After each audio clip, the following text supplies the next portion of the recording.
Hi everyone, this is Mindy for Hero Art, and today I'm creating a fall themed card and sharing how you can use selective ink blending and something as simple as a small piece of tape to bring in more color and dimension. I'm also going to be working with die cuts and a coordinating stencil to show you how easy it is to add variety and depth to your design. The products that I'm going to be using today is the Apple Frame die set and the Apple Frame layering stencil. So these two products can work individually so you can use them on their own, but they look gorgeous when paired together. The layering stencil actually has 5 stencils to it.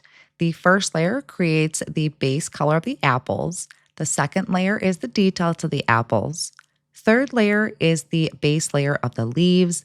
The next layer or the fourth layer is detail to the leaves, and then the last layer is adding the branches. I'm going to start with the actual die set, and I'm using a piece of white cardstock cut to 4¼ by 5½, and I'm placing my frame over the top. I'm using the Spellbinders Best Ever Craft tape to hold that in place so it doesn't shift and makes my margins even around the edge. Now, what this die does is create our actual apple frame. On the frame itself, you could watercolor it, you could color with alcohol markers, but I do love a coordinating stencil. So I'm going to place this on top of a sticky mat that's going to hold my frame in place. And then I'm going to take the first layer of the stencil and place it over the top. You can see how easy it is to line up those openings with the die cut piece. Each stencil is labeled in the bottom left-hand corner with a 1, 2, 3, 4, and 5 so you know what order to do them in. And they also have those squares in the top and bottom corners for alignment, but a lot of times you can visually see how it lines up.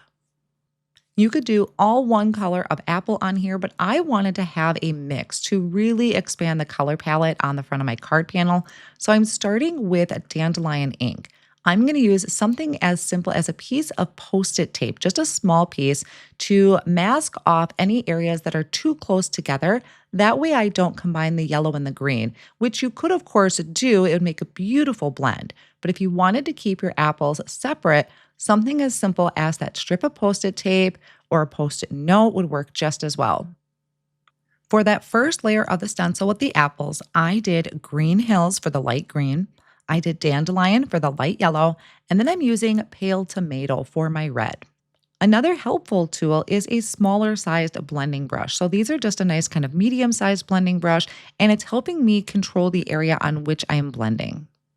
I can remove that first layer of the stencil. I'm going to bring in stencil number 2 and place that over the top. So again, I'm just lining up the open areas of the stencil with the apples that I already placed that base color down with. And the sticky mat is helping hold not only my cardstock in place, but also my stencil. For this, I'm going to come in with darker shades of each of those colors. For the yellow, I'm going to be using spicy mustard. Once again, I'm bringing something in as simple as this Post-it tape to help mask off those areas so I don't get any of that ink contamination between my apples. For the green apples, I'm going to add the detail color with Fresh Lawn. Some of these aren't too close together, so you don't necessarily need the masking tape or Post-it tape, but I do find it very helpful just in case. And then the last color for the red apples is going to be Cranberry.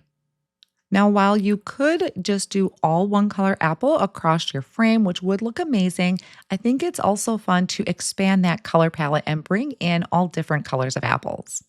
Now, our next layer is going to add the base layer for the leaves.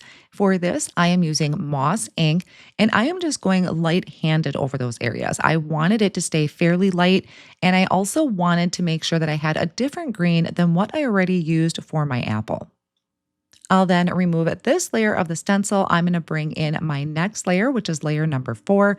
This is going to add some detail to our leaves to really give the leaves a textured look.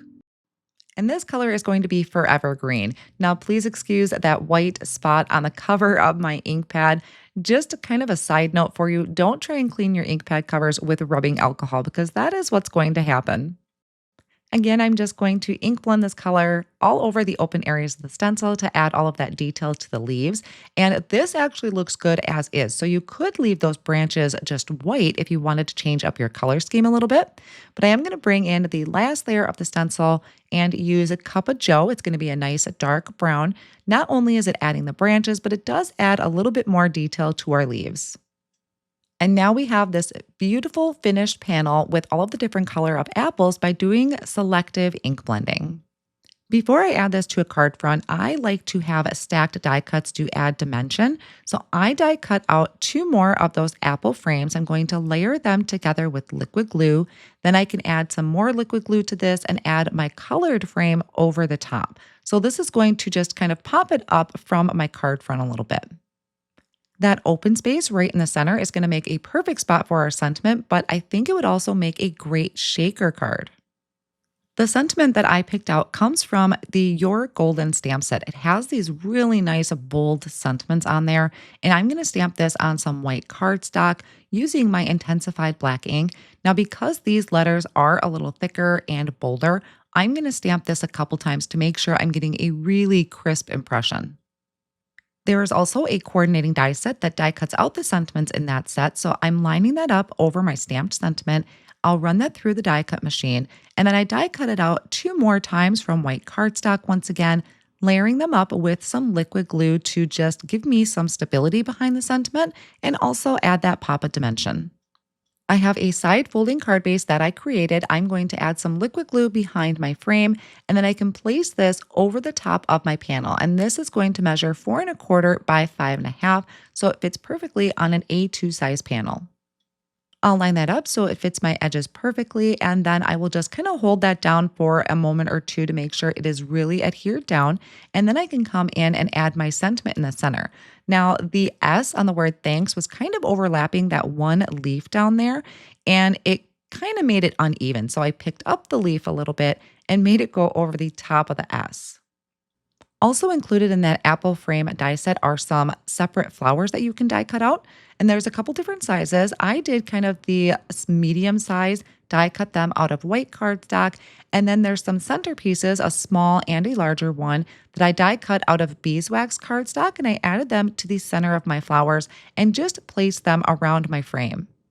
And there we have it, a colorful fall-themed card using something as simple as Post-it tape or even a Post-it note to mask off our areas and do selective ink blending. If you like this technique, please hit that like button to help other crafters find this video, and don't forget to subscribe and hit that bell. Be sure to join us next week for more crafty inspiration.